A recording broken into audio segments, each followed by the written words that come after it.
बिस्मिल्लाहिर्रहमानिर्रहीम अस्सलाम वालेकुम and welcome to my channel.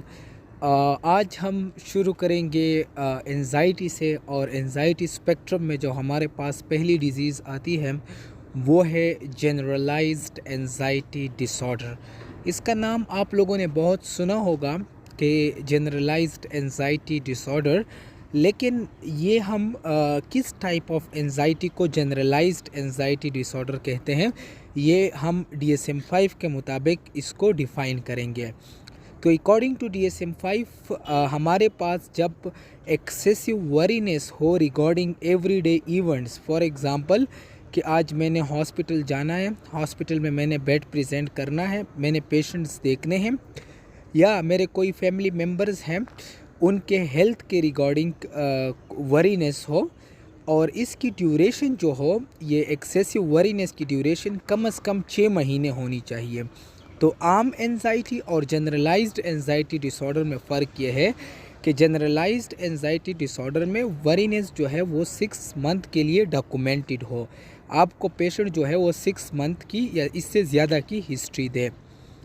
इसके बाद हमारे पास सेकंड पॉइंट क्या है कि हमारे पास 5 पॉइंट्स हैं, इनमें से 3 या 3 से ज़्यादा होने चाहिए, और यूजुअली ये पेशेंट में सारे मौजूद होते हैं। इसमें है इरिटेबिलिटी, पेशेंट इरिटेबल होगा, ठीक है। पेशेंट जो है वो आपको कहेगा कि यार मुझे बेचैनी होती है डॉक्टर साहब, या मैं एक जगह जो है वो बैठ नहीं सकता।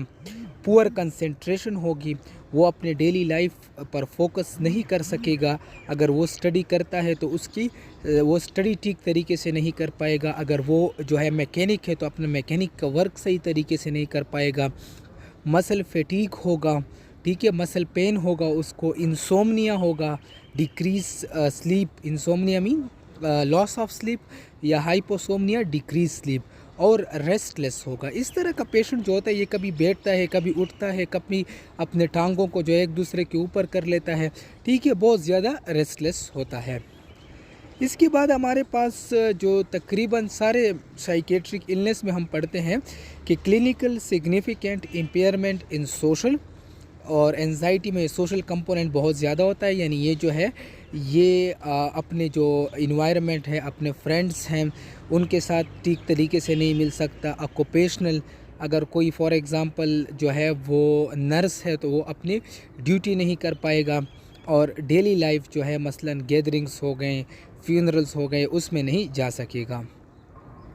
उसके बाद जो है हमारे पास आप लोगों ने क्या चीज़ देखनी है जब आपके पास जनरलाइज एंजाइटी का पेशेंट आए, कि इसने कोई सब्सटेंस एब्यूज़ तो नहीं किया हुआ है, कोई ड्रग एब्यूज़ तो नहीं किया हुआ है, और दूसरा उसमें आपने एक मेडिकल कंडीशन ढूंढना है जिसको हम हाइपरथायराइडिज्म कहते हैं। हाइपरथायराइडिज्म में पेशेंट को ट्रिमर्स आते हैं हैंड में, ठीक है, उसका पल्स जो है वो ज़्यादा होता है, ठीक है, और उसको पाम और सोल पर स्वेटिंग आती है, और उसको थोड़ी सी शॉर्टनेस ऑफ ब्रेथ भी होती है। यानी जो हाइपरथायराइडिज्म की प्रेजेंटेशन है वो भी एंजाइटी की तरह होती है। तो आपने उस पेशेंट में हाइपरथायराइडिज्म को रूल आउट करना होता है। तो हाइपरथायराइडिज्म के लिए जो है आप हिस्ट्री, एग्ज़ामिनेशन और इन्वेस्टिगेशन करेंगे। इन्वेस्टिगेशन के लिए जो है आप TFTs करोगे, थायराइड फंक्शन टेस्ट। अगर हाइपरथायराइडिज्म हुआ तो T3 और T4 रेज्ड होगा, और TSH जो है वो डिक्रीज़ होगा। तो आपने ये 2 कंडीशन जो है वो साइड पर करने हैं। और फिर अगर पेशेंट को 6 मंथ से सिम्टम हो रहा हो तो ये हमारे पास जनरलाइज एंजाइटी डिसऑर्डर है। अच्छा, सोमेटिक सिम्टम या बॉडी सिम्टम्स, ये क्लिनिकली बहुत इंपॉर्टेंट है। पल्पिटेशन, पेशेंट आपको कहेगा कि मेरी हार्ट रेट जो है वो बहुत ज़्यादा है, मेरा दिल बहुत ज़्यादा धड़कता है। शॉर्टनेस ऑफ ब्रेथ होगी, ठीक है, सांस जो है वो उसमें प्रॉब्लम होगा। और तीसरा जो है वो कोल्ड स्वेटिंग होगी eight palm and soul.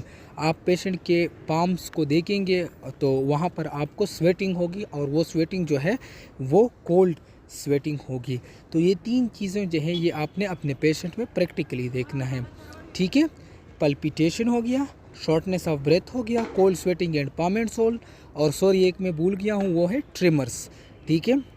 So trimmer जो है वो पेशेंट पर आप हैंड को जो है वो एक्सटेंड करते हैं और फिर उसमें देखते हैं कि ट्रिमर्स तो नहीं है। So this was all about my today's lecture and it was based on the generalize anxiety disorder. इसके बाद जो है हम पैनिक अटैक पर जो है वो लेक्चर बनाएंगे। So stay tuned.